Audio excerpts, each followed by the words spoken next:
Danes smo prišli v Holandijo predvsem zaradi tega, da odpremo razstavo Plakat miru. To je projekt, ki ga v Sloveniji Lions klubi podpiramo že več kot 20 let. Natečaj Plakat miru teče po svetu 30 let. Rišejo otroci stari od 11 do 14 let risbice na temo miru. Kajti vsako leto je v bistvu v naslovu vedno najpomembnejša beseda mir.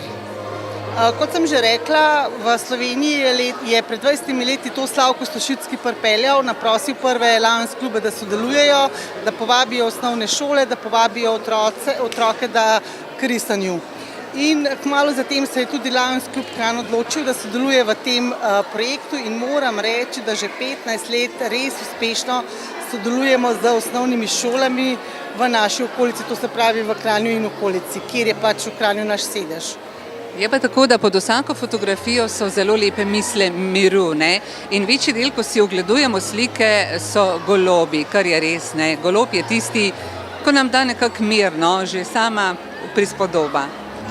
Res je, čeprav pa moram reči, da ta moderni čas, ta digitalizacija je upodobila, velikokrat otroci upodobijo tudi kakšne prenosne telefone, od tega, da tudi nekateri otroci pač miru ne vidijo tako lepo, kot se nam zdi tukaj v Sloveniji, kjer nam načeloma nič ne manjka. Nekateri otroci trpijo grozote vojne in zato se v svetu včasih dogajajo tudi risbe, kjer je ogromno vojakov, ogromno vojaške barve, tudi črnine.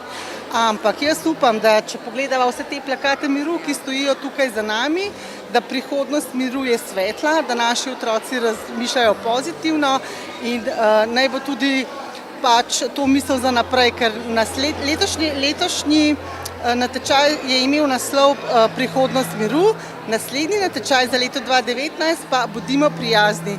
In moja misel je, da če bomo prijazni, če se bomo nasmejali, če bomo mi prijazni do drugih, bodo tudi ljudje prijazni nazaj. Lions klub Kranj že deluje 20. leto, 21. teče.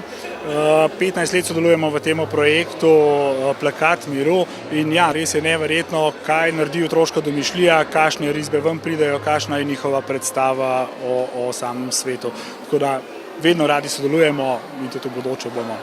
In seveda, to so otroci, ki štejejo osnovnošolci tam od 11. pa do 14. leta, če sem prav razumela.